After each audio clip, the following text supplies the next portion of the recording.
Natalie Bymaster. And today we'd like to talk about something very common that's asked at Bymaster Law Offices, and that is, can I keep everything when I file bankruptcy? Well, that can be best answered by explaining Indiana's bankruptcy exemptions. What can I keep? Will I lose anything in bankruptcy? That's exactly what you can look into a study in Indiana's bankruptcy exemptions. But before we tell you the amounts for Indiana's bankruptcy exemptions, let's talk a little bit about what bankruptcy exemption actually means. Bankruptcy exemption just means property that's not counted when you file bankruptcy. It's totally yours no matter what when the bankruptcy process happens. It's sort of immune or protected for them taking anything that you have. So the idea behind Indiana's bankruptcy exemptions is that you're going to need to keep a few things such as your house, maybe your car, and a couple other things so you can have a fresh start. So Indiana has three main categories for its bankruptcy exemptions. And if you have property in these three main categories, you can usually keep it as long as it's below the number or the amount that they've set for each of those categories. Well, these amounts do change from time to time. Remember, as we're filming this is the beginning of 2015, so you may want to ask for an update in the future. However, if bankruptcy exemptions in Indiana ever change, they usually go up. Now let's go on to the first main bankruptcy exemption category for Indiana, and that's for your residence. Your residence would be something like your house or a mobile home, the place that you live in. In this category, you can keep $17,600 per bankruptcy filer. Indiana's residence exemption, you can also keep up to $17,600 in equity.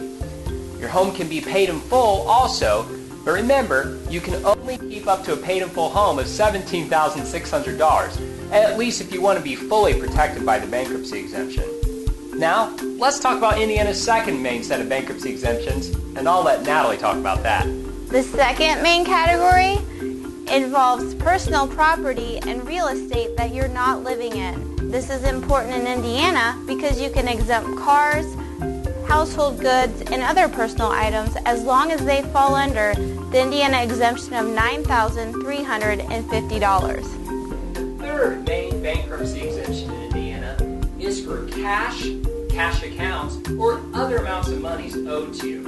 Now, this is a very small bankruptcy exemption in Indiana, so you need to be careful when filing bankruptcy because you can't keep a lot of cash or cash accounts. In Indiana, this bankruptcy exemption is only $350. Now that we talked about the three main bankruptcy exemptions, it's very important that we cover a few other things too.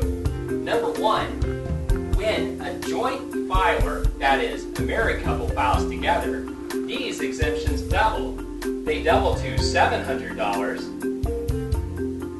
$18,700, and $35,200. When a couple files together, it can mean that they can keep a lot more property when they file for bankruptcy.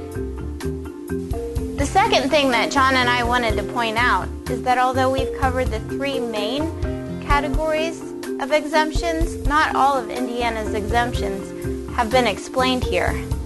There are additional exemptions for your property in Indiana, such as for tax-exempt, tax-deferred retirement accounts, where usually you can keep the entire account, and other exemptions such as for Social Security and other matters.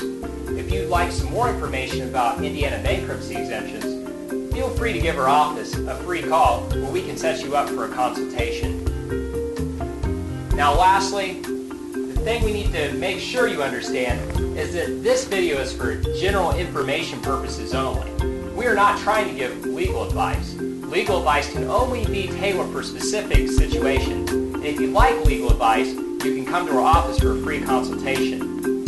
If you'd like to contact us, you can contact us at 317-769-2244 or check us out on bymasterbankruptcy.com. Well, I'm John Bymaster. And I'm Natalie Bymaster. And we'd like to thank you for going through Indiana's bankruptcy exemptions with us. We hope we can help you sometime in the future by watching some of our other videos or when you maybe come by our office. But until then,